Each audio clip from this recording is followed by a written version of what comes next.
digas. No me digas. No me digas. No me digas.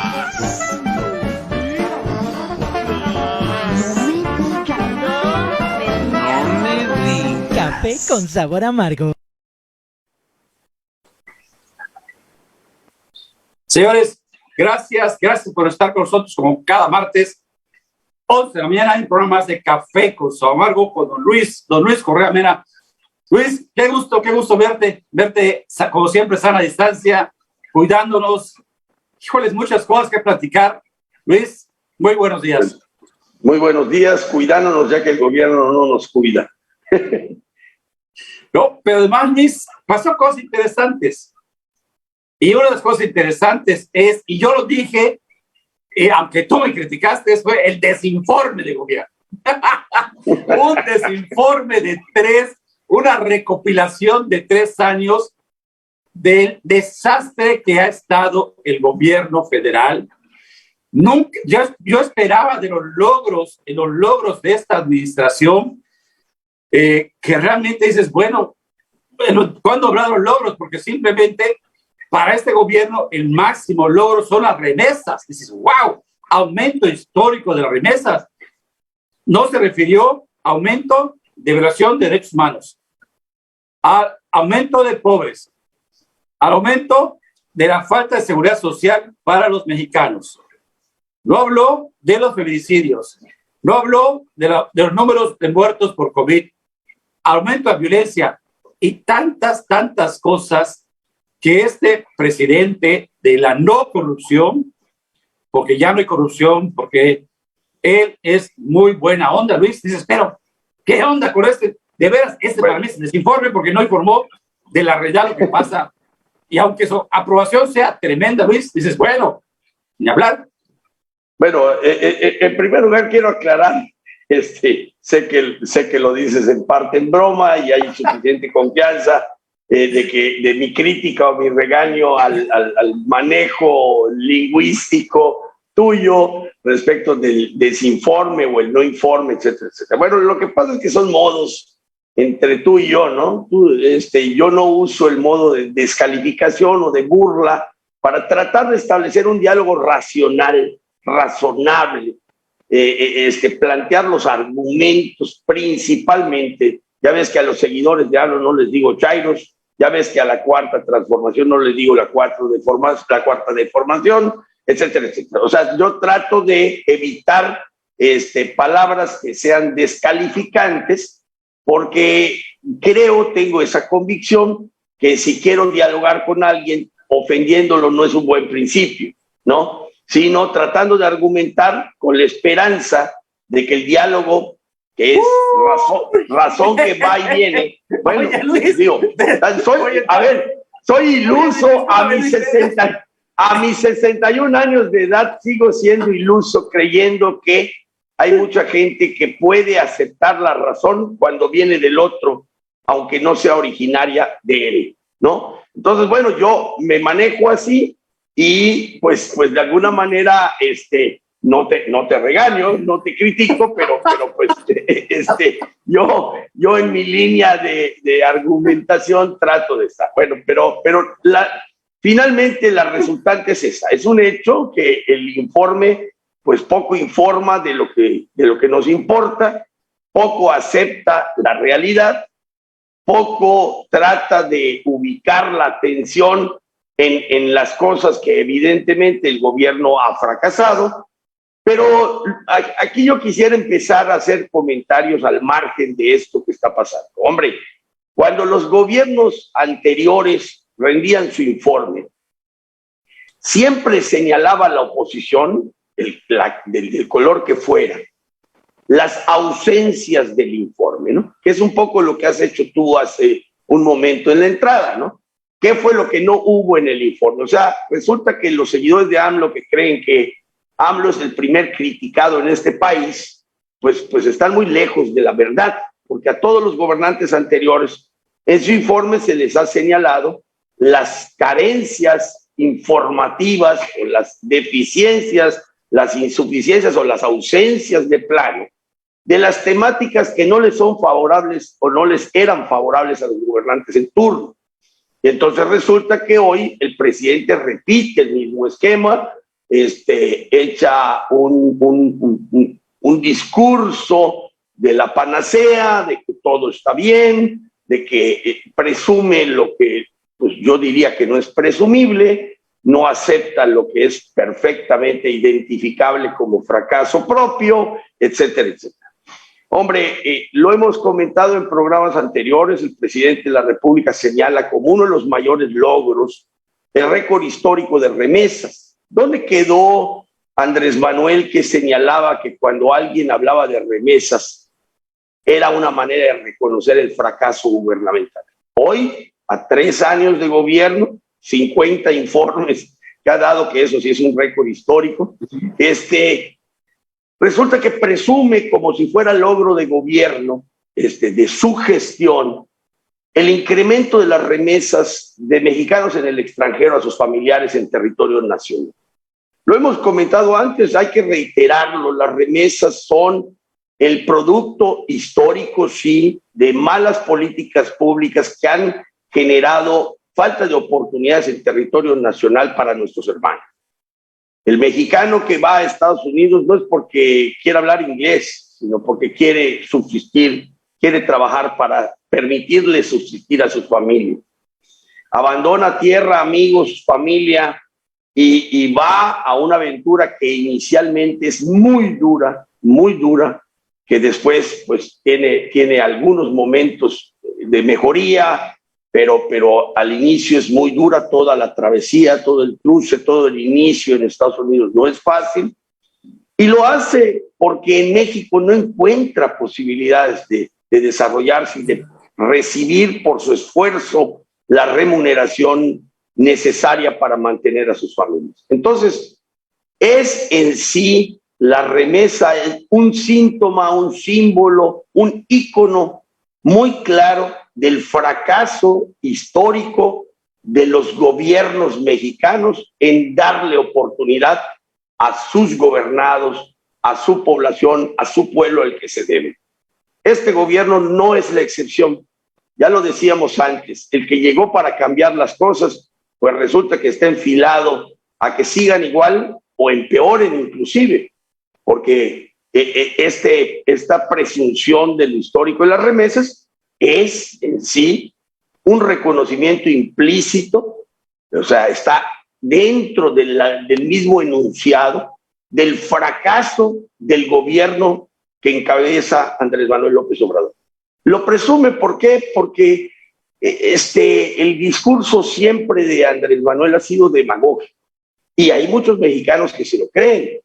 Entre la corrección o tino de la mercadotecnia política y el lenguaje que usa, pues convence a muchos mexicanos. Mira, Gerardo, yo en mis inicios, tenía yo un amigo a quien pomposamente, en mis inicios en política, a quien pomposamente le llamaba mi asesor, y me decía, mira, el problema que tú tienes y que no entiendes es que tú usas un lenguaje para el cual los mexicanos no tienen educado el oído. El oído del mexicano está educado para la demagogia, la mentira que suena bonito, la promesa insustancial, el aliento a la esperanza, aunque la realidad sea negra, ¿no? Y entonces en buena parte el mexicano está educado, su oído, hace muchos años me lo decía, lo entendí entonces y lo he confirmado a lo largo de todo el tiempo de mi vida, que en buena medida el mexicano está educado a ese tipo de discurso.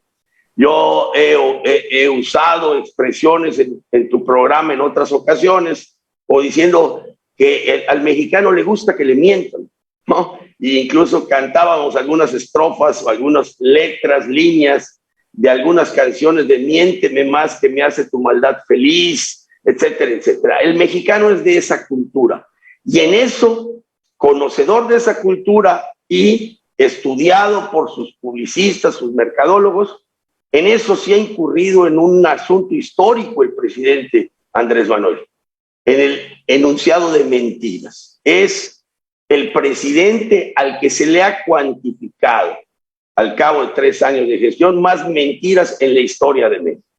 ¿Por qué? Porque alegremente usa la mentira porque ve que le rinde frutos, ¿no? Entonces, de repente, perfectamente puede promover, presumir, como decíamos hace un momento, la cuestión de las remesas, sin que el pueblo se sienta agraviado de que su presidente reconozca implícitamente su fracaso como gobernante y la solidaridad, el cariño de los mexicanos que se fueron hacia sus familias, que mandan todo el dinero que pueden para mantenerlos en el mejor nivel de vida posible. Oye, Luis, es lo único. Luis, sí. Nuestro proyecto interesante, aunado con el tema de la migración, porque el sueño de Trump de hacer el muro realidad ya lo logró, lo está logrando AMLO. Tienes un muro en la frontera sur en el cual los valores, los derechos humanos de los migrantes vale gorro. Y vemos esas imágenes de los mismos agentes migratorios pateando a la gente, el área de represión total, de verdad que sigue cumpliéndole AMLO a Trump. Entonces dices, wow. Va junto con pegado el tema de los que ya lograron fincar su residencia y actividad económica fuera del territorio nacional con lo que está pasando hoy en México, ¿no? Esto no es primera vez que pasa. Hace muchos programas atrás comentamos, cuando se dieron las primeras caravanas migratorias, que el presidente mexicano había pactado, al menos en los hechos se demostraba, ser el muro en la frontera sur que detuviera los migrantes. La Guardia Nacional, te acordarás, a los días o semanas de su formación, su primera actividad fue vigilar la frontera sur. ¿Te acordarás? Perfectamente.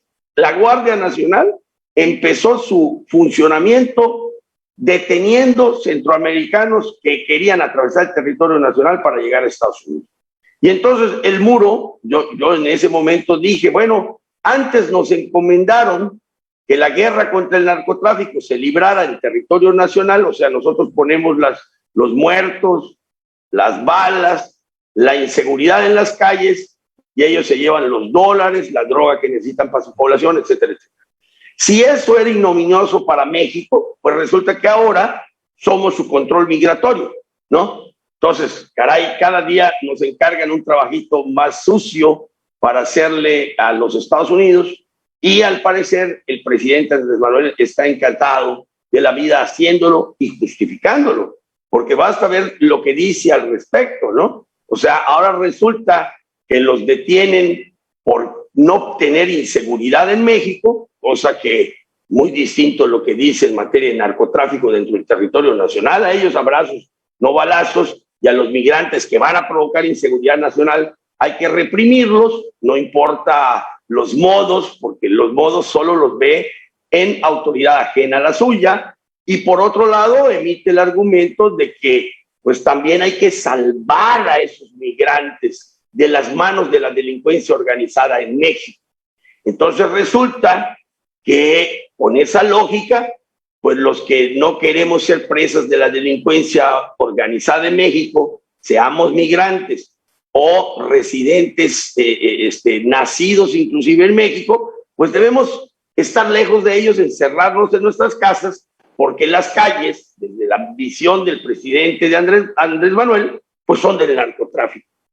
Entonces, caray, tengo un presidente que lo que hace, en lugar de combatir al delincuente, combate al ciudadano para que, por nuestra seguridad, no caigamos en manos del narcotráfico. Entonces, la gente buena encerrada y la gente mala disfrutando de las calles gracias a la generosidad del presidente Andrés Manuel, con quien él se lleva muy bien, ¿no? Con ellos se lleva muy bien el presidente. Entonces, aquí hay una discordancia sustancial, en el argumento de lo que debiera ser. El que promueve la política de libertad, de respeto, etcétera, etcétera, en la práctica hace una cosa totalmente diferente.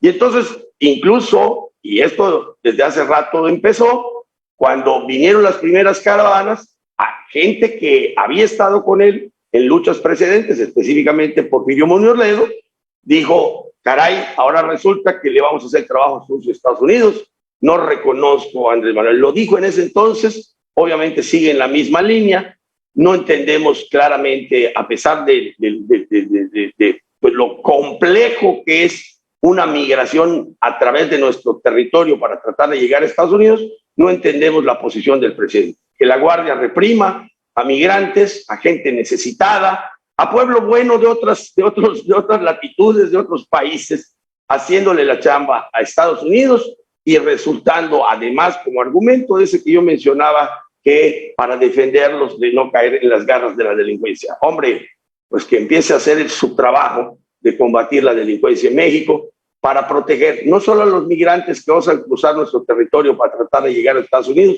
sino para defendernos a los mexicanos. Pero parece ser que ese no es uno de los propósitos del presidente.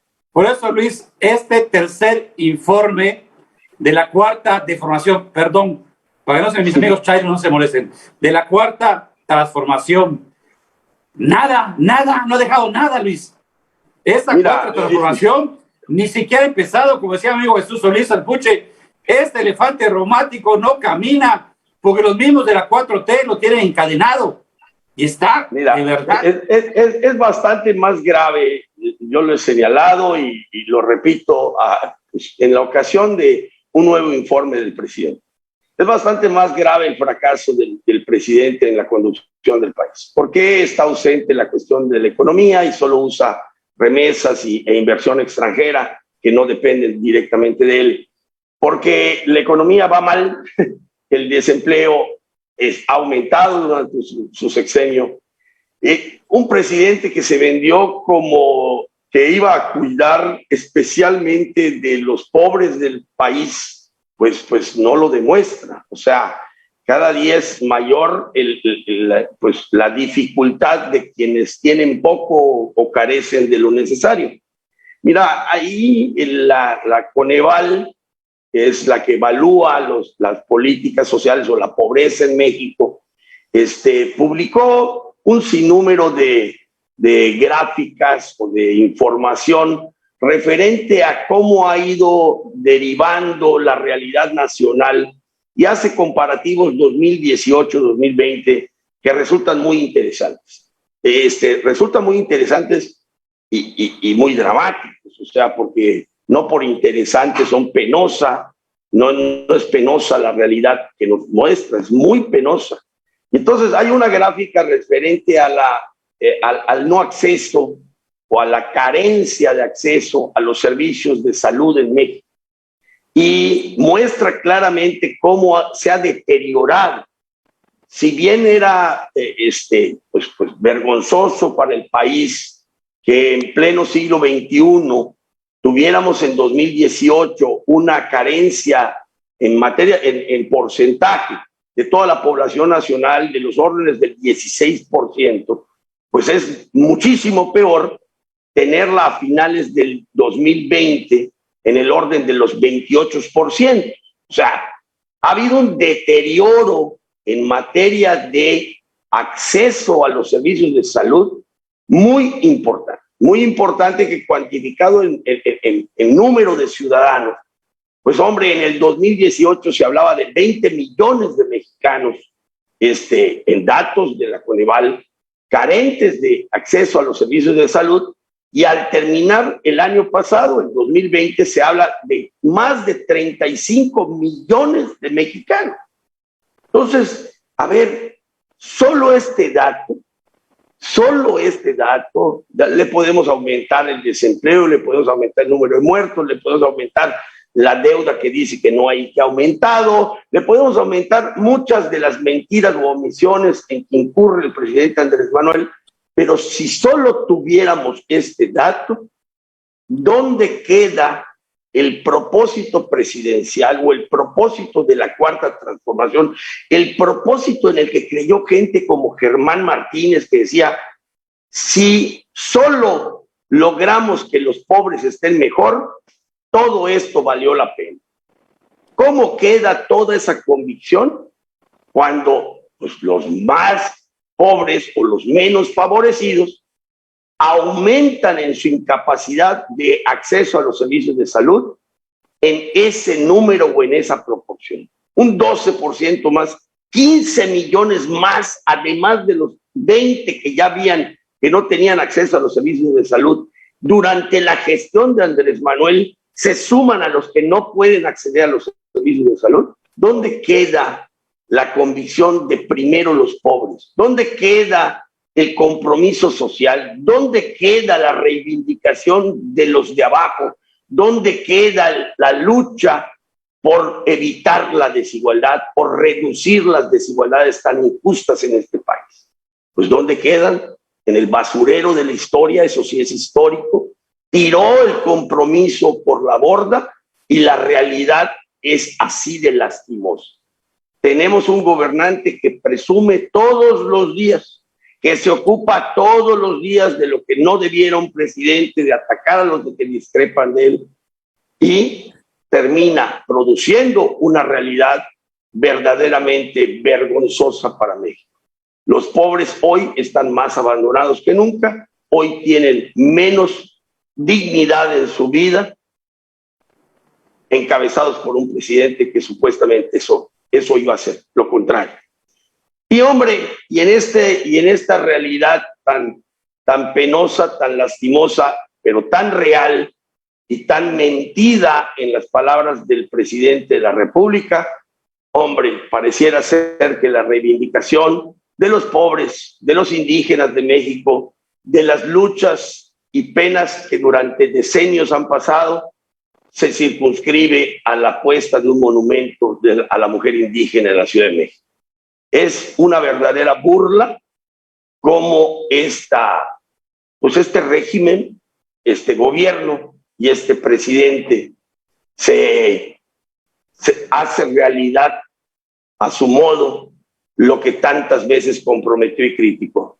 Me parece que era 1000 veces más fácil, a pesar de que dijo que gobernar cualquiera lo hacía, y a pesar de que dijo que cualquiera iba a resolver todos los problemas de México y que él, por supuesto, pues hace realidad todo lo contrario, y estamos en un derrotero que todos los días, cada vez hay más datos, a pesar de que él tenga otros, demuestran que el camino que sigue conducido por Andrés Manuel no fue para mejor, sino para empeorar cada día más. Oye, Luis, pero acá lo dice Jaime Martínez. La verdad, Jaime, un poquito de ortografía, pues no importa. Creo que te pueden entender. Lo que no hicieron las ratas de tu partido, lo hace el presidente, que es más honorable que todos ustedes. Gracias, Jaime. Está bien, mira, yo le diría a Jaime que quisiera que fuera cierto, que quisiera que lo que él dice fuera así de cierto. Yo no estoy validando lo que hicieron los gobiernos anteriores, incluso cuando hablaba yo de remesas, que es algo histórico, dije, o sea, es histórico no porque se produjo por primera vez en la historia, sino porque a lo largo de la historia de México ha sucedido que los mexicanos han tenido que ir a buscar oportunidades que en México se les han negado. Pues Jaime, no estoy hablando bien de los gobiernos anteriores, pero estoy seguro que tú votaste para que eso no siguiera sucediendo. Tú y 29 millones y pico de mexicanos más tú votaron para que no siguiera México en ese derrotero de corrupción, y hoy se le demuestra la corrupción al presidente llevado el tema. Millones de mexicanos votaron para que ya se acabara ese índice tan alto de asesinatos en la calle, esa mentada guerra de Calderón contra el narcotráfico que dejó decenas de miles de muertos. Votaron para que eso no siguiera. Y no solo ha seguido, sino ha aumentado. Está a punto de rebasar en 3 años y fracción las cifras de todo el sexenio de Calderón. Entonces no es una defensa que hicieron bien los anteriores, sino es el señalamiento de que lo está haciendo peor hoy Andrés Manuel. No es un asunto de fe, hombre. Por favor, ahora, si tú crees que es hijo de Dios o un personaje todopoderoso o algo así, hombre, pues perdóname que difiera mucho de él, de ti en ese sentido. Estamos mostrando cifras que acreditan si se está haciendo bien el trabajo o no se está haciendo bien el trabajo. Es difícil hablar de que él sí es honesto, me cuesta mucho trabajo, aunque no puedo demostrar que sea deshonesto, no puedo demostrar que agarró dinero, pero sí deja de faltar a la verdad cuando ve que su familia agarra dinero y los protege. Entonces, ¿dónde queda su honestidad? Oye, es que él no se ha enriquecido con el dinero del pueblo. ¿Y por qué permite que su familia lo haga? ¿Por qué permite que miembros de su gabinete lo hagan? Entonces resulta que todos están podridos menos él. Pues hombre, como presidente que aporre la mano y no lo permita. A ver, porque dicen que tanto peca el que mata la vaca como el que le jala la pata. Bueno, en este caso, el hombre más poderoso de México, que es el presidente, que es Andrés Manuel hoy, resulta que no puede impedir que los suyos sean bandidos. Caray. Entonces, permíteme dudar de ese grado de honestidad que tú le reconoces. Óyeme, los anteriores eran totalmente honestos. No estoy diciendo que lo hayan sido. Estoy diciendo que en este país, donde ya lleva 3 años gobernando el presidente, no solo no han mejorado las cosas, sino han empeorado. Nada más, pero nada menos. Dice Daniel Puga Uribe, usted lo dijo, a los mexicanos no les gusta la verdad. Yo voté por Obrador y mi percepción es que el presidente tiene buenas intenciones, pero que no se ve un cambio y que el cambio no se da por la noche a la mañana con el narco. Bueno, eso dice Daniel Puga. Mira, es válida, cualquier opinión es válida. Mira, es una frase comúnmente conocida, que de buenas intenciones están empedrados los caminos del infierno, ¿no? Incluso así de dramática es la expresión. ¿Por qué? Porque la intención sin acción, acción sin resultados, pues perdónenme, yo hasta dudaría de la intención, ¿no? Porque qué tanto hay la convicción de que produzca ese deseo resultados. Pero bueno, vamos a suponer que tiene la intención el presidente. Vamos a suponer que la situación es compleja, hombre, el país que le heredaron, etcétera, etcétera. Pero ¿cuánto invierte de su energía y su capacidad en seguir sosteniendo o en seguir apuntando al pasado? Yo una vez en un programa de radio le decía a un amigo que me entrevistaba que esto del México desastrosamente heredado se me antojaba como que si hubiera ido con mi familia a una casa a la que me mudé, rentada, ¿no? Y resulta que entramos a la casa rentada y vamos a vivir allá y de repente no sirve la tubería de agua, no sirve la energía eléctrica, la cablería está despedazada, ¿no? Y así, ¿no? Todo el deterioro de la casa. Y tal vez el primer día me paso yo, padre de familia, rabiando por las condiciones en que me entregaron la casa el propietario al que se la renté, ¿no? Y al segundo día me paso otra vez rabiando las condiciones en que me entregaron la casa que renté. ¿Cuántos días creen ustedes que va a esperar mi familia para que digan, oye papá, deja de rabiar, deja de gritar, deja de salir a la calle e informarle a los vecinos que te dejaron en mal estado la casa y pues aunque sea ponle un parche a la tubería para que nos podamos bañar? Oye, empate el cable para que podamos ver en la noche. ¿Cuánto tiempo creen que pasaría? Yo creo que no pasaría ni 24 horas en que mi familia me reclamaría no invertir mi tiempo y mi energía en resolver los problemas que tiene la casa que me entregaron en muy mal estado. Pero 3 años... 3 años y siguen diciendo es que el país que le heredaron, sin responsabilizar al hoy presidente de la República de no resolver las condiciones en que le heredaron el país. Híjole, pues caray, la fe que muchos tienen en Andrés Manuel es demasiada, pero la ceguera creo que es proporcional. Luis Correa, gracias y hasta la próxima. Hasta la próxima. No me digas. No me digas. No me digas.